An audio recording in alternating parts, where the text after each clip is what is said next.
2 generations ago, it was a television. 2 generations before that, it was a radio. I was actually reading a book the other night, a history book, and people thought the bicycle was evil when it first came out because kids could get away from their parents.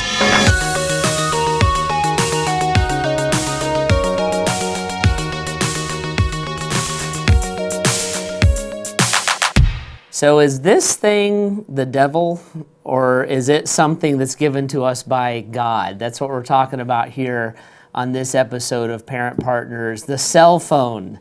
You can't live with them, you can't live without them, and if you're like me, most of the family budget goes to pay for them. So I love this thing, I hate this thing, my kids are addicted to this thing. We want them to have it. We want them to not have it. What do you do with this thing called the cell phone? So my name is Jeff Bogue, Senior Pastor of Grace Church of Greater Akron, here with L.T. Newland, one of our teachers from CVCA, and Brad Dietzkrieg, Family Pastor at Grace Church of Greater Akron. And this is what we're talking about. Moms and dads, the cell phone, it's this massive part of our lives, massive part of our kids' lives. What do you do with it, Brad? Do you war against it as a parent? Do you go buy them the new upgrade of everything? How do you approach it? I think it's like anything else for you as parents. You need to think about what is the plan that you have for your children and how you want them to develop. And you look at the phone. The phone by itself, we know, is an amoral thing. It's neither right nor wrong. It's how you use it. Mm-hmm. And so it's a great opportunity to take the phone, and if you have them, it's a good time to introduce them to it at some point in their lives, because it is going to be a huge part of their life. And it's a huge part of your life, I'm sure. And as you think about it, it's like, how do you use it and what ways to do it? Someone's going to teach them at some point.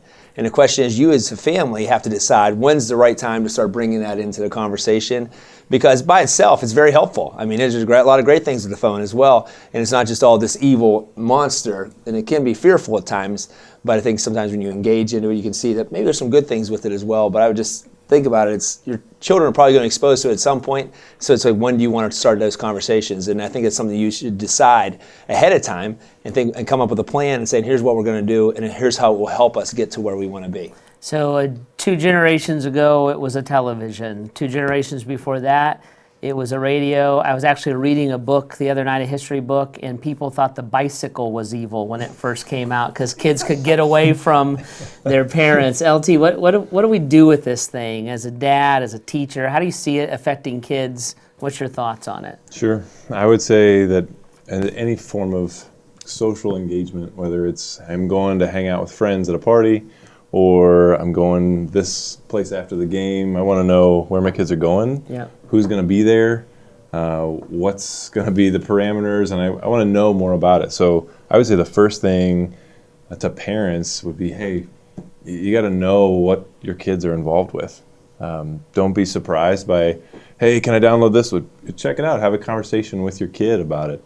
Read about it. Read some reviews. Talk to some peers. Talk to your pastor.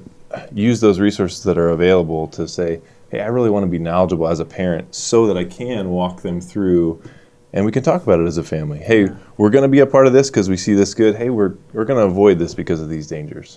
So, Brad, it's parenting, right? Yeah. It's the parameters. We put it away when we're having dinner, or here's when it shuts off at night, those kind of things. Because it's not all negative, right? How do you use these things in a relational way? How do you connect with your kids through them? Oh, yeah. I think when you think about connecting, I think you as parents have a great opportunity with the phone. Whether it be having group text conversations with you and your children and keeping up to date with where they are, where they need to be. It's a great way when my children are done with practice. It's a good practical thing is I know what door to pick them up at and things like that. And so maybe some of those issues. But just being able to share fun jokes together, share pictures with one another. Me and my kids like to show old pictures of our family and pass them around, remember when they were younger and stuff. It's built a lot of community, and it really is a great opportunity for us to just stay engaged in it. So you find the jokes you can do that's your family story, and that's and you share those fun things, and it's a great way for me to keep in contact. I mean, just shooting a text saying I love you to my kids is not always. I don't know how I would have done that before. You'd have to wait till you see them or one of those things. But they always always an open-ended conversation where you can have with them. And LT, when you think about communication, I'll be honest, I'm the old guy at the table here, although attractive. But when I think about this, impersonal for me for you to text me or tell me something. I would say call me or look me in the eye and tell me. Sure. But kids don't think that way, right?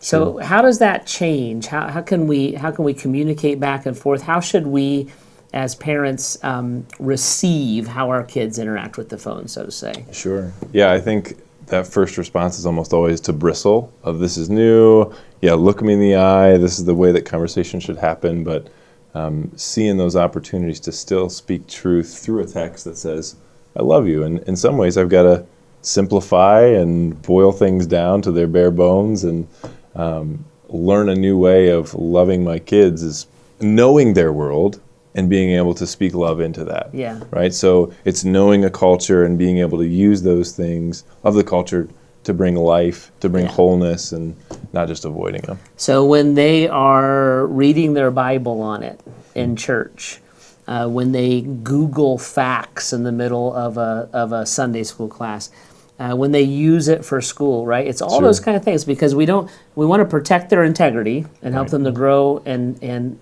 knowledge and love of the Lord.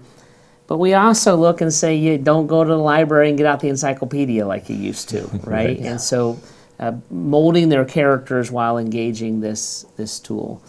These things are crazy, right? And they're a huge part of our lives. And all of us with kids know if they don't have one and they're not tied to it, they want one.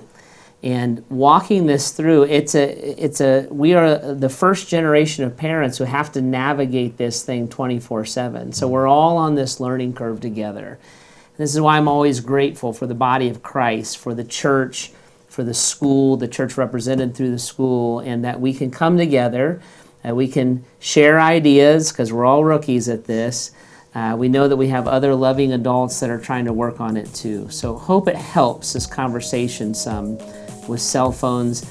This is Parent Partners, a ministry of CVCA. Thanks for watching.